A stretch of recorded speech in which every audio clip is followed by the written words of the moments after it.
So we have Rana DiOrio as award-winning author and Jaclyn Lindsey, CEO and co-founder of kindness.org, Science of Kindness, how to foster and measure effective kindness in your classroom. That's awesome. Everyone needs kindness. I always thought it was interesting, as bullying has transitioned, we are anti-bullying, then we are bullying prevention. Now, it's kindness, and it's all the same thing. It really is at its base. So welcome very much to both of you. So going to turn this over to you, and you guys can fight for control. Who's going first? Hi, everyone. It's wonderful to be with all of you today. My name is Jaclyn, and I am so honored to be joined by my wonderful friend and a longtime advisor to kindness.org, Rana. So we have what we believe to be hopefully a really special experience for you, a conversation around what does it look like to leverage research and understanding the history of kindness in our world and how we can apply that in the classroom. And we're going to do some experiential things with you and hopefully get you to even tap in to your own self and what it looks like for you to go through these experiences that we are equipping kids with. So with that, I'm going to go ahead and screen share. And just to set the time up, Rana and I are going to be talking back and forth, and we're going to end and open it up for questions. We really want to ensure that this is valuable for you and that you are leaving, with something that feels tangible and helpful and useful in the role that you have. So we'll hold for questions at the end, but certainly if you think of anything, don't hesitate to drop it in, the Zoom chat, and we'll make sure we try and address and cover everything throughout these next 45 minutes that we have with you. All right, so let's get to it.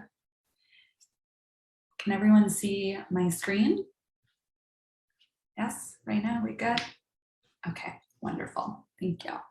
So we're here to talk about the power of kindness. And I think what was so aptly said at the intro for us is that the idea so much has been around anti-bullying. And the lens that we're really looking at that through is how are we encouraging more kindness? How are we giving children the tools they need to choose kindness more often, to have it be at the forefront of how they're operating within the classroom and making decisions in the classroom. And so the work we're really doing is thinking about it through that lens. So kindness, we know the idea of bullying is big and powerful and affecting everyone. All of you here today are here with great reason and intention. We know that your time is valuable. And so when we think about how are we going to build a world where kindness is at the forefront, and think about stopping bullies, to us, it's about leading and leveraging the power and potency that kindness has. So with that, I'm going to give it over to Rana, and she's going to walk you through a few things that really help to set the stage for this conversation with you today. Great. Thank you, Jaclyn. Thank you, all of you, for doing this important work in yourselves and in your classrooms. A few years ago, I was engaged to do a kindness presentation to a big elementary school in the Bay Area, as well as to the parent community. And we segmented the student presentations K1, 2, 3, and 4, 5. At the time, Emma Thompson and Stan Tucci's version of Beauty and the Beast was the box office hit. And I showed a picture of wolves to the 4th and 5th graders and asked them, what the scariest part of the movie was. Actually, I asked them the question first, and invariably they said it was the wolves scene, and we had the wolves. And I asked them what they thought about wolves. So we had a discussion about their preconceived notions about wolves. And then I asked them if they thought that wolves could be kind. And of course, there was a negative reaction to that notion. And I didn't think so either. That's why I was really surprised, I told them, when I read an article titled "Tapping Your Inner Wolf" by Carl Sapina in the New York Times about Rick McIntyre. Mr. McIntyre is a researcher who studied wolves in Yellowstone National Park. And the article revealed that Mr. McIntyre had recently celebrated his 3,000th consecutive day. And for those of us who don't do math in our head, that's 8.5 years of watching wolves. So he knows a lot about wolves and their behaviors. And he thinks that wolves and humans are very much alike. I was like, wait, what? Of course, I got a good big reaction from the 4th and 5th graders. And we started drawing parallels. He explained that a successful pack is always led by an alpha male who, shows deep respect for adult females in the pack and shares responsibilities with them, stays hyper aware of each member's mental and physical health in the pack's environment, is gentle and playful with the pack's pups while teaching them skills they'll need to survive, guides by example, and is also almost never aggressive to fellow pack members, and fiercely and consistently defends the pack against all threats. So that was surprising to the kids. And then I mapped the attributes of the alpha wolves to the core values of the school. And there was quite a bit of overlap, namely in the case of this school, acceptance, mindfulness, and courage are all attributes that the wolves demonstrated that, mapped completely to their own value structure in their school system. So the takeaway message of the exercise and the comparison was that, kindness can surprise you. I continued the presentation by revealing another surprising thing about kindness. I explained that many distill kindness to the golden rule. That is, to treat others the way you would like to be treated. And that's how I present it in my book, What Does It Mean to Be Kind?, which is targeted at 5 to 8-year-olds. But as 4th and 5th graders and as educators, we take the concept deeper. Others may not want to be treated the way you would. We need to put ourselves in their shoes. We need to understand what they feel, think, need, want. We need to practice empathy. So the golden rule is actually to treat others the way they would like to be treated. I went on to explain that golden rule is the foundation for many of the world's religions and systems of law, and asked the question, why do people all over the world for thousands of years keep teaching and reinforcing the same principle? Well, the golden rule allowed people to live in groups. Groups have advantages, like wolf packs, like families, like teams, like countries. Countries have rules or laws. The very idea of law is based on the golden rule. Let me tell you why. When people make laws, they're saying that we give up our power, our freedom to do something so that we can cooperate to live peacefully in a group, a community. Then I gave this example. Imagine if we didn't have laws for how we drive on the highway. Imagine if people could drive in any direction on any side of the road as fast as they wanted. Chaos, right? That point was driven home clearly. So essentially, the golden rule is the cornerstone of civilization, and it unites us all. So now we're going to show you how that manifests in practice through a video.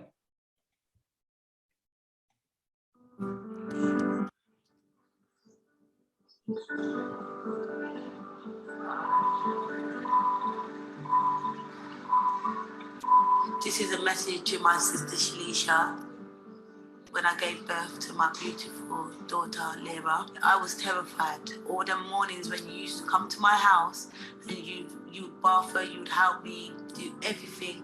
I could never thank you enough for loving me when I forgot to love me. I really appreciate all the little things you've been doing for me every day for 46 years. You bought me a cup of tea in bed. This is a message for my mum. My children are on the autistic spectrum. I've gone through a lot of struggles in the last year and a half to get Joseph into a special needs school. You was the one that stepped in and booked us all on a family break. I would really like to thank my school friend John. His friendship and his kindness means the world to me. When some people are mean to me, Josh is always nice to me, always looks out for me. My name is Marcus Rana DiOrio, and I'm short, dark and handsome. I was paralysed from the top to down. I know that you decided to put your life on hold. I couldn't ask for anything more. In October, I started hormones because I'm transgender, and a month later I met Tallulah. It's been pretty tough, and it's probably been super tough for you, but you've been amazing. You and your family were willing to eat whatever I baked, and that really helped and encouraged me to know that I could do it. And now I work at a lovely bakery, which is behind me. You got me out of the house, you organised the girly night. You know, I needed someone, and you was there. And that meant so much to me, bro. And baby girl, when you see this, hopefully you realise how much I really do appreciate you and love you for the person who you really are. I'd like to thank you. Thank you. Thank you for coming to the earth. Thank you so much, Mum. You mean the world to me. Sorry.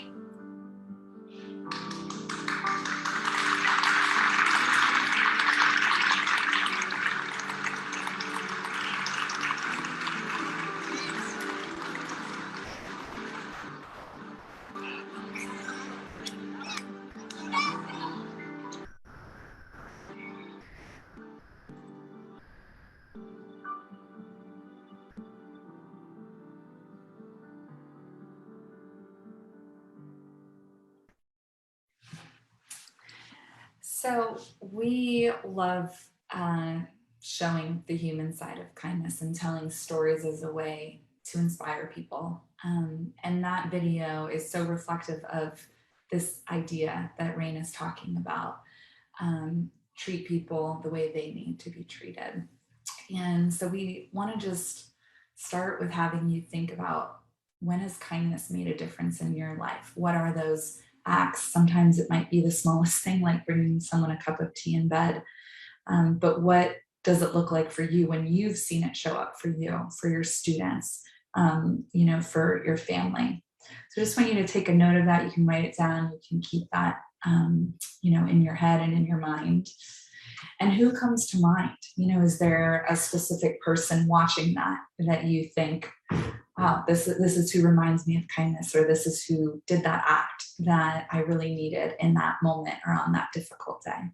So we're just going to pause with that, and we'll be coming back to that towards the end of our talk. And now we're going to move a little bit into who is kindness.org and how we're thinking about what it looks like to use things like science and data as a means to help bring kindness into the classroom. So our org mission is to educate and inspire people to choose kindness. We couple science with real life, we leverage things out of a lab and then turn it into products and programs that we believe will help make it easier for people to choose kindness, more readily choose kindness, and more so understand the why behind it, the benefits and the impact when they are. I'm going to share several of the things that have helped ground our understanding of kindness so that we can recognize its potential. And I think all of these are the reminder. It's physical, emotional, mental. We're talking about one of the most powerful things you can have in your tool belt to navigate your day. Kindness makes you happy. This is research. Dr. Curry is our research director, so this is actually research kindness.org has conducted. We also are always examining new research, existing literature, so we can have the greatest understanding of the benefits of kindness. It boosts your emotional and mental well-being. It lowers blood pressure. It can reduce stress. I think we can all appreciate something that helps with that. Makes leaders more respected, reduces anxiety, and it helps kids develop healthy peer relationships. And this is a very, very small handful of the dozens and dozens of things that we've learned about how kindness shows up and the effect it has when it does. Probably one of the things that's most powerful is its ripple effect and the way that kindness has the power to transcend beyond. In fact, doing a kind act for someone else is the most effective way to improve the well-being of you and that person simultaneously. And then additional research, in fact, many different researchers have found even witnessing kindness can boost your own well-being. So when you think of the power of what kindness can do, how do we get more of it? How do we make that the norm? And we ask this a lot. What would the world look like? What would your school look like, your classroom look like, if people were just a little bit kinder? And you start to see this mapping, this visual of just a connected world, a world where it's the norm and it's the way we are in treating one another. So organizationally, we are leveraging our understanding of its benefits, and we are working on how do we give this to children effectively and in a way that's creating meaningful and lasting change. Last year, to do this, we launched Learn Kind. This is a free K-8 social emotional curriculum. To get to the to the development of Learn Kind, there are no shortage of programs, tools, resources, and curricula that exist to tackle this wide topic. So we certainly didn't want to add to the noise. We sat by listening. We interviewed hundreds of teachers around the country. We hosted focus groups. We sat with families. We sat with parents, administrators, social workers, guidance counselors, probably many of you here today in the roles that you have. We sat with people just like you, and we listened. We tried to identify what were the pain points for you, if any, from existing tools that were trying to cultivate social emotional learning curriculum in the classroom. And there were three things that came to the top. Lack of flexibility, that many of the programs were too rigid or too difficult to implement. They didn't allow the teacher to be really nimble. Lack of diversity. So it felt like many of the curriculum weren't really reflective of the student makeup and not taking into account the lived experience of each child, and how prescriptive it felt. That so often we're telling children, don't be a bully, go be kind, you ought to do this, you should be this. When instead, I'm sure we all sitting here know that's not how you really get a child to do anything. I have a 3-year-old, and let me tell you, anytime I say don't do something, he does it 10 times over. It's like he knows what to do to push the buttons. And so we really wanted to reimagine, how do we give children what they need to be kind, to choose kindness? So we flipped it on its head. We leveraged inquiry-based learning, and to tap into the natural curiosity of the child, we've created a curriculum where there are student scientists. They go on a journey where they discover the benefits of kindness, what the research shows about kindness. And the teacher is given a very flexible, modular approach to bringing this into the classroom with as little or as much as they want. Everything's got facilitation tips. When COVID hit, we adapted the whole thing to be what we called pandemic proof. So there were, virtual facilitation guides, hybrid, in person. And the intention was really, how do we make it as easy as possible for anyone, anywhere, any teacher, educator, anywhere, to bring this to children? And then what can we learn? How does it work? Our hypothesis was that we were really breaking the mold on giving SEL to kids. But we wanted to test it and learn it true to the way that we operate as an organization. And so these were our year 1 results. We have just launched our second year this fall, but looking at the 2020-2021 school year, we served a little more than 250 educators around the world. And we saw an incredible response. 100% of teachers reported positive outcomes from things like increased empathy, a deduction in bullying, and what appeared to be improved student well-being. They had initially graded their class at roughly a C in kindness, and it went up to a B+.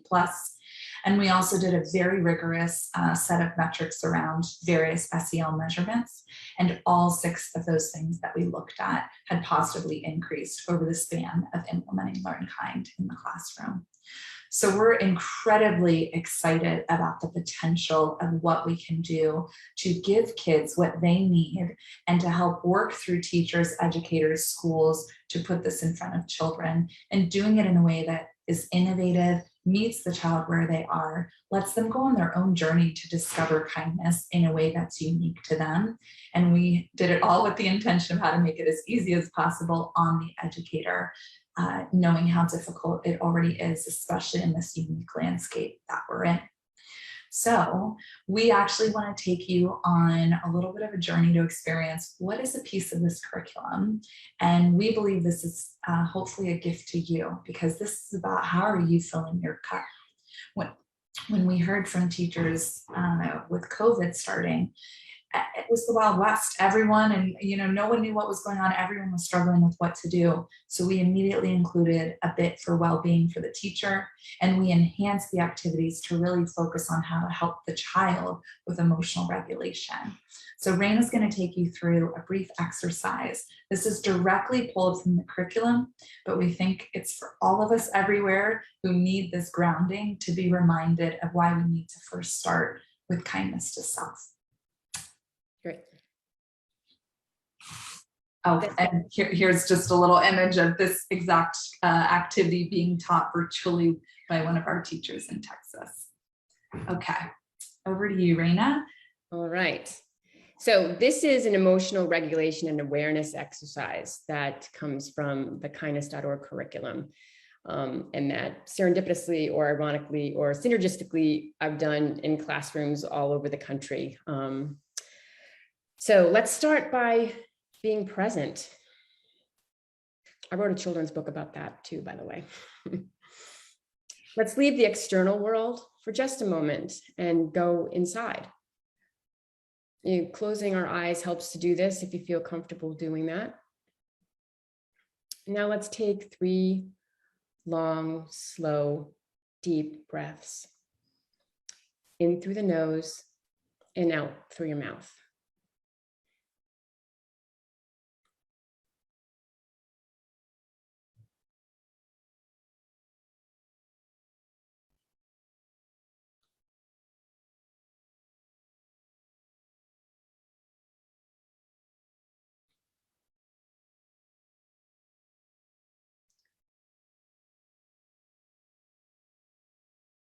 Okay. So in this moment, let's identify 1 or 2 main emotions that you are feeling right now. And while adults have all the lexicon and know how to identify them, children may not. So we've got a pictorial representation of some emotions they might think about or latch on to as suggestions. And then we invite them, if none of these match how they are feeling, that they can draw how they're feeling or doodle how they're feeling.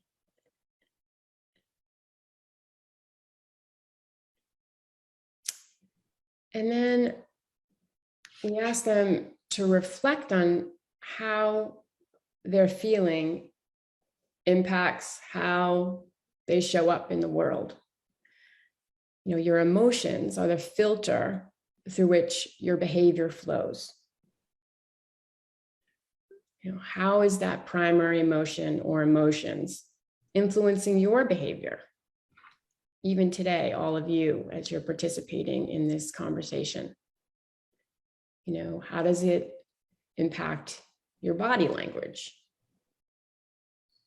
How does how you feel impact the tone of your voice?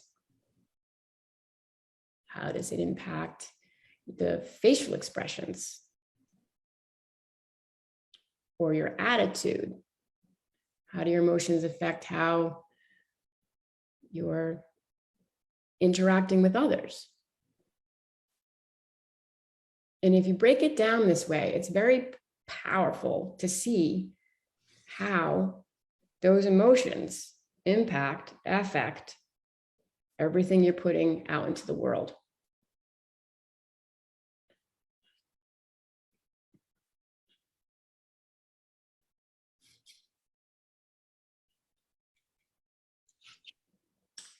So what we're going to do right now is, you can see there's myriad tools that you can give your children, your students, to regulate how they're feeling so that that filter is more positive. And the one that we're going to do right now together is a mindful breathing exercise. But you can see there's lots of different tools in the curriculum, and they're fun to practice. And I assure you they benefit the educator as much as, if not more than the students. But let's go ahead and do a mindful breathing exercise together. One of my go-tos is a Tonglen meditation. It's a Tibetan Buddhist meditation practice, and Tonglen means energy exchange. So what you're doing is you're inviting in the energy that you want to retain, and you're letting go of the energy you want to release. So here again, I invite you to close your eyes if you feel comfortable doing so. Now take a long, slow, deep breath of energy and release it.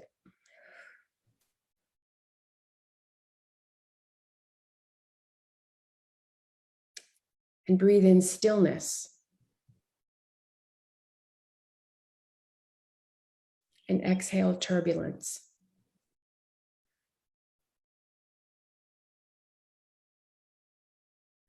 Breathe in lightness. Exhale heaviness.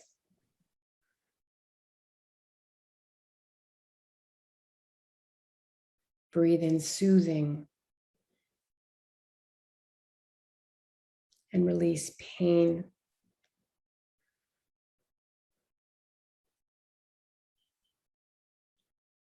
Breathe in surrender.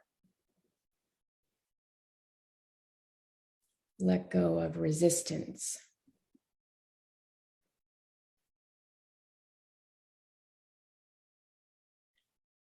Breathe in acceptance.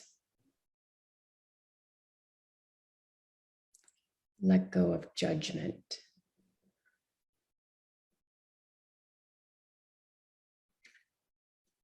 Breathe in forgiveness. Let go of grievance.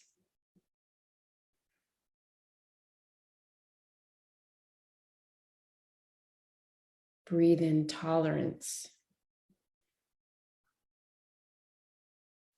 Let go of anger.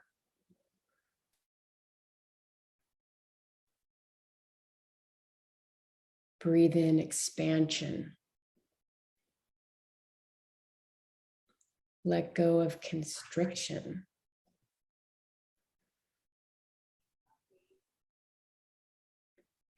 Breathe in clarity. Let go of confusion.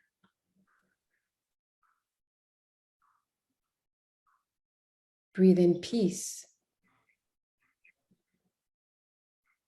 Release conflict.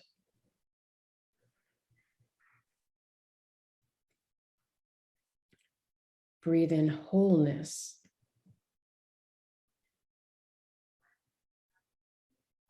Let go of separation.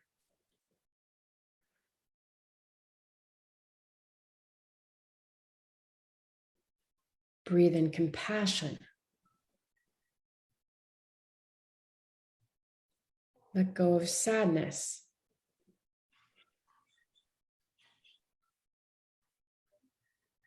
Breathe in joy. Let go of suffering. Breathe in ease. Let go of struggle.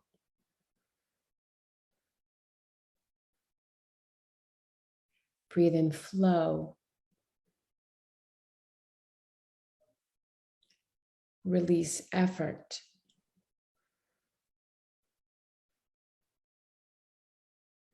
Breathe in love. And let go of fear. Breathe in kindness. Let go of indifference. Breathe in kindness.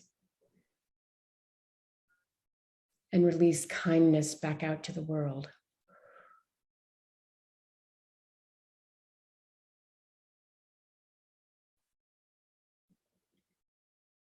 Now, please take note of how you feel in this moment.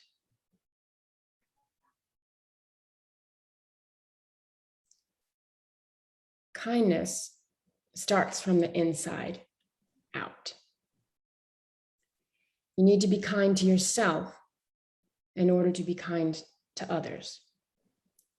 We need to give children the tools to take care of themselves before they're in a position to take care of others. And kindness is something we all need to practice. I'm going to say that again because I think it's really important. Deep kindness, effective kindness, the type of kindness that kindness.org has in its curriculum is something that needs to be practiced to get good at. Thank you. Thank you, Rana. That was really powerful. I'll just actually share a little bit of a story on this.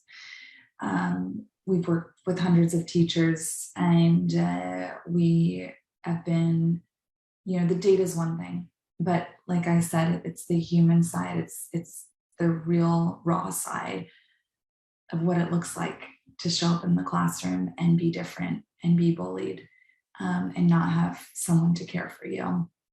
And we hope that with these activities that can meet a 5-year-old where they are, or an 8th grader where they are, that we will slowly move the needle to an environment for kids that is safe, where they have the tools for themselves to navigate those difficult things, which are still inevitable, but that also there will be a collective effort and movement for more students choosing kindness more often when they have these in their tool belt, these tools in their tool belt. And one journal in particular that we received was from a 5-year-old. COVID was just taking off, schools were closed. She was just starting to understand she wasn't going to get to go to her skating practice. She wasn't going to get to have a birthday party with her friends. She wasn't going to get to see her grandparents because of the risk that they were older. And she was really struggling.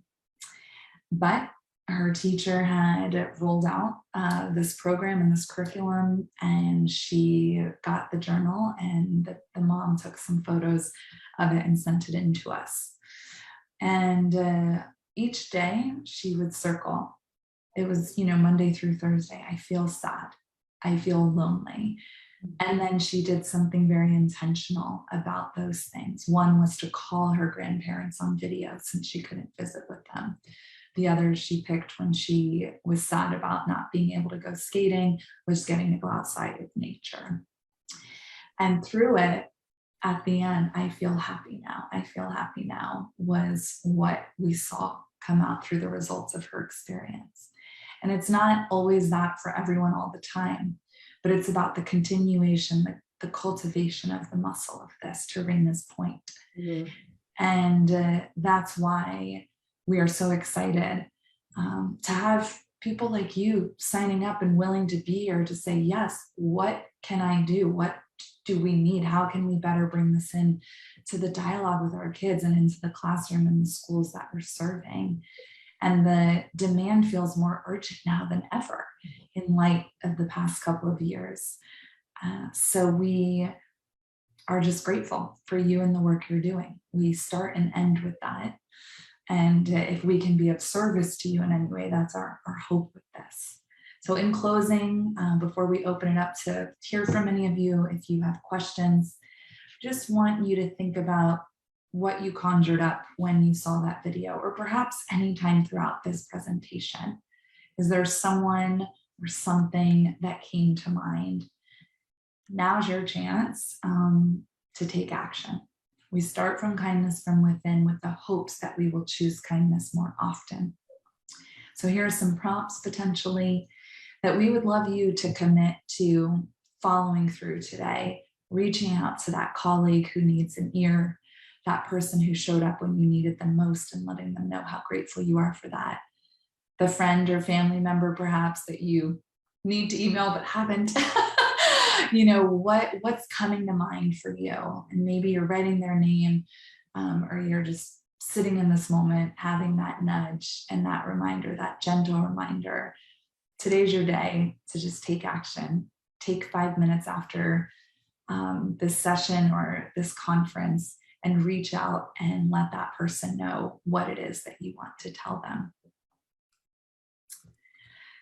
In closing, I can say that Rana and I both love to hear from people. We know that this work is the forever work we want to be doing, and it's about the collective effort. Everything is collaborating with people to bring these messages far and wide. So please get in touch. Please do follow us, email us. We both are highlighting books that we have. Rana's very, very much targets children. Of course, she has an incredible plethora of resources for kids. I read so many of them to my little one every day. So definitely follow Rana and her incredible work as an author. Be Kind is geared more towards adults, but it's a year of kindness week by week, and hopefully both can bring some joy and kindness into your life. I think it has, Jaclyn and Rana. I think it's been great listening to your perspective on this. We do have questions that we're going to have to get to.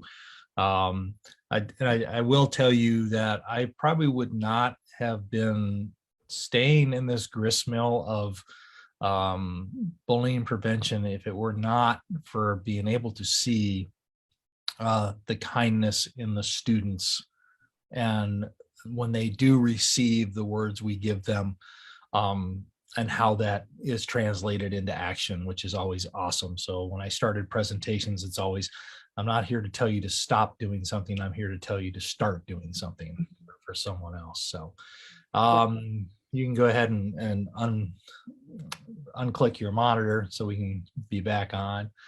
That's awesome. Oops, or unshare your screen. I see.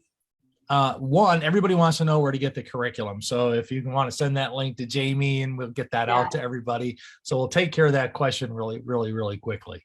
But first of all, I have to go back through all the questions now. Here it is. Rana, this is for you. Okay. It's for both of you, but mainly to you. This is from Denmark. Someone, Andrea, writing, "We love your book" here, and it was their mother in Albany shared that you were going to be on today, so they wanted to be here to catch your session, and they are watching at home with 7 of their colleagues. So thank you in Copenhagen, and thank you for having a fan club. Feel the hug. Thank you so much. Made my week. So there you go. So and Donald in Athens, kindness is so important. We all know that. But this is an interesting question. How do we incorporate this into principles into STEM? So they teach science and high schoolers. How can we kind of incorporate these into the STEM programs? A great question. So we actually rooted our entire curriculum around IBL, which is used to anchor STEM. And in fact, many of our educators are science teachers. Because the students are actually running through an experiment, the whole curriculum is written for them to be a scientist. It's framed, you're a student scientist, you get your student scientist journal, and you're walking through with a hypothesis, you're studying research, you're applying it, you're coming up with theories, and then you're figuring out what worked, what didn't, and reporting back. So it is very much rooted in the same elements used to teach STEM. So hopefully that would make it easy to bring it into any science classes anywhere. Yolanda in Texas wants to know, with so many schools, as we're coming out of the pandemic, hopefully, so many schools are rushing to really address education gap over the last 18 months, getting back to normal. How do we get people to realize that this kindness aspect is just as important? Raina, do you have thoughts? I have thoughts, but yeah, go ahead. I'll ask on. I love this, and I will say that with my internal team, I mean, many times I'm like, how is this the norm for teaching? How do we prioritize and show that SEL needs to be the same way math is and science is, and that it's just a core part of we're raising children to be the next generation of leaders. We need kindness, compassion, empathy 100% at the forefront of how they're operating, making decisions, and building the world of the future. But practically, what does that mean? So we have found by honing in on data as a means to showcase impact is the thing that can help move the needle. It's a side door that makes it easier to start requiring it, to start having teachers implementing it, because you're showing this is changing the conversation in the classroom, where you're seeing a dip in bullying, you're seeing changes in behavior, you're seeing children more present, you're seeing them more aware, and all of that will have a ripple effect over time. What does it look like day to day? I think it's the top down. I would hope that principals would create that safe space to make this the thing that they want as a core part of how their teachers are operating. And I think the more that teachers are voicing it, then I believe the principals will hear that. We work directly through educators, and now in year 2, we've had an influx of principals saying, so my teachers have told me about this thing and I want to do it school-wide because I'm seeing the difference in their classroom. So how do I bring this to all my classrooms? So that's my thought. Time and continuing to put it on the agenda of conversations with families, parents, and the school employees as a whole. And I would just add to that, so the data-driven decisions is obviously a great way to go, right? But I would also say, and I know as educators, that all of our children are way behind in their EQ development because they didn't have that, as the kids say, IRL experience with their peers, and they don't know how to do conflict resolution. They're not very situationally aware. There's all these things that they kind of fell behind on because they were interacting with a screen, and that it is absolutely essential for them to learn this, to be kind to themselves and be kind to others so that they can, reach their full potential as people. I think, they've got some catching up to do, and this is a great way to do it. I think Abby in Vicksburg, Mississippi was asking a similar question to that, is why it's important. Why is it for the students to understand why it's important to treat each other with kindness, not just that we want them to, but why it's important, even for themselves to understand that. And I think you just kind of talked about that. So do you feel that kindness overall has been kind of damaged? You touched on this a little bit too, by the COVID pandemic, because they haven't had that emotional attachment, the connectiveness, and how do we kind of get that back, and also in this political climate that we're in? I can respond to that. Jaclyn, you can fill in. So I would say that, that with the data is suggesting it's a lot easier to be, let's just say it, cruel to someone virtually. You hear about the toxic emails and the negative interactions that happen when you don't have to deal with the natural consequences of being in the same place as the person, right? So that's on the rise. So what we need to do to countervail that is, now that we're having in-person experiences, to show the benefit of the connection. When you're kind to someone, you get a dopamine hit. Let's get to neuroscience here, right? You get a dopamine hit of epic proportion, and you cause a dopamine hit in the recipient of that kindness. And there's a ripple effect. It's a virtuous cycle. It's, this is science. This isn't me telling you that. But I think that we can show and put in practice the benefit of that, and we're going to be able to make up for some of the toxicity and negativity that we've had to suffer through over the last 18 months. Do you have anything to add to that, Jaclyn? I'm sure. Yeah, no, that was excellent. And I think to speak to the curriculum itself, we heard you. We heard our teachers, And there's a full module focused on connectivity, classroom connection. And we adapted it and adjusted it to better suit the needs of this new educational landscape we're in light of COVID. And it was very much targeting, what are we doing to continue prioritizing student connection when they're not even able to be in the same classroom, or you've got masks and the rules, and it's just very chaotic, you know?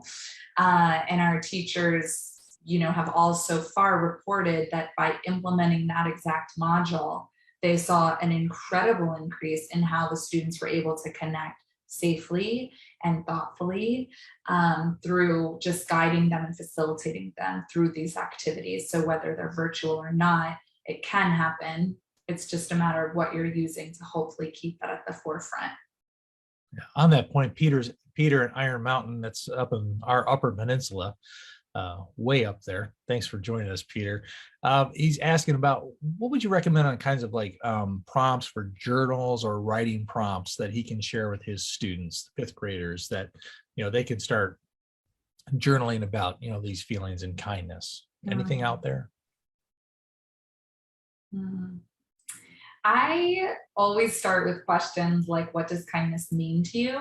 What's your first memory of kindness? What's your first memory of unkindness?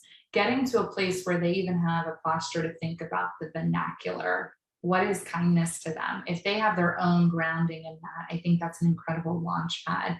If I were to ask all of the participants what kindness means to you, we'd have 35 different answers. That's the beauty of this. So I think giving children an opportunity to get that temperature check on what they even believe about it would be a great way to start. And Karen in San Diego, and then on the opposite side, we've got Christine from Canada.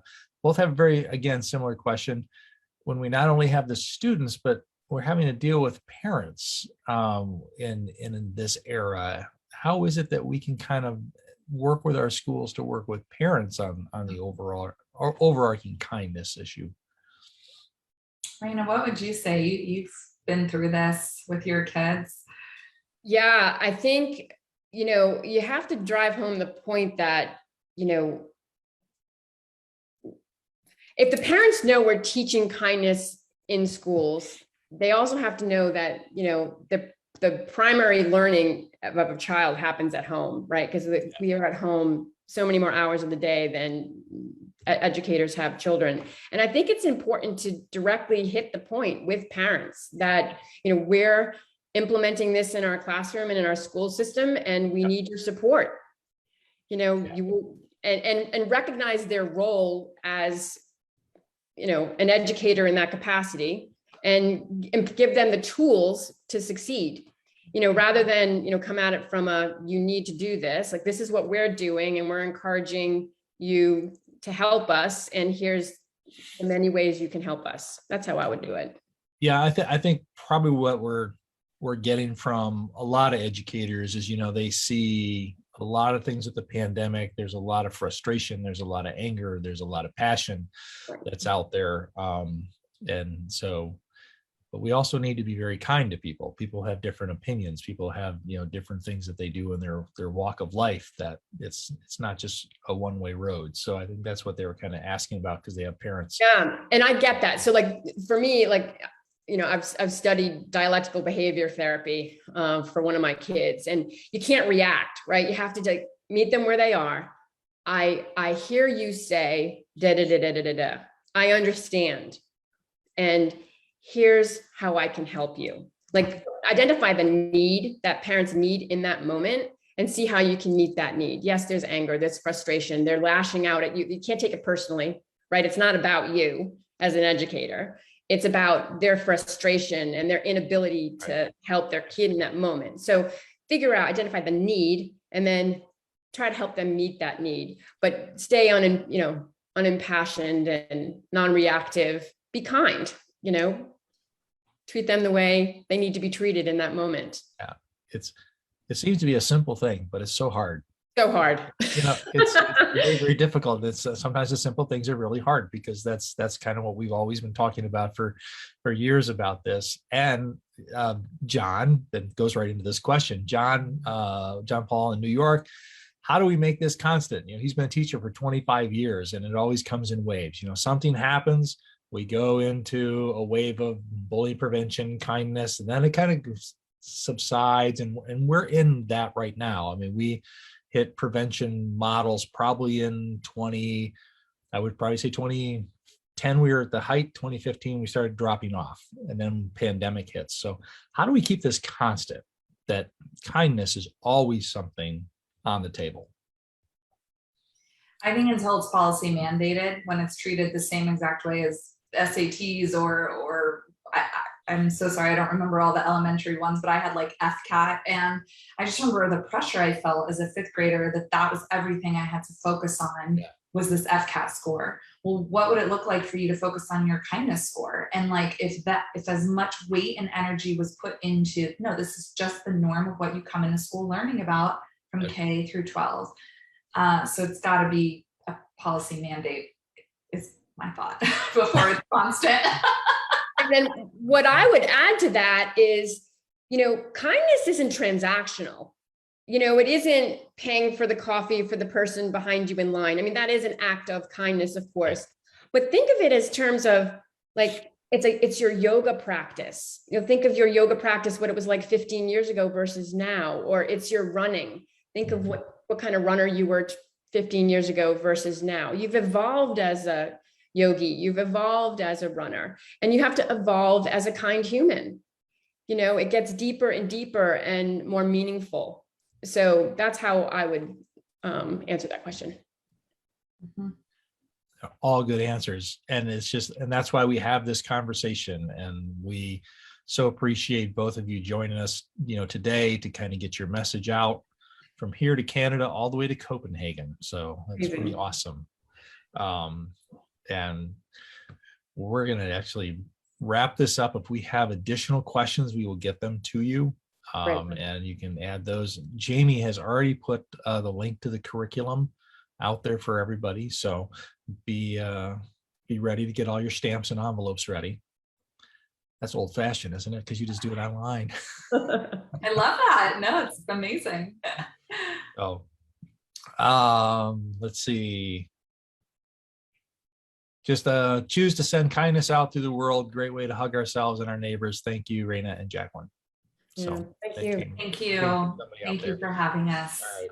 Thank you both so very, very much. Yeah, it was a pleasure. Take care, everyone. Bye, everybody.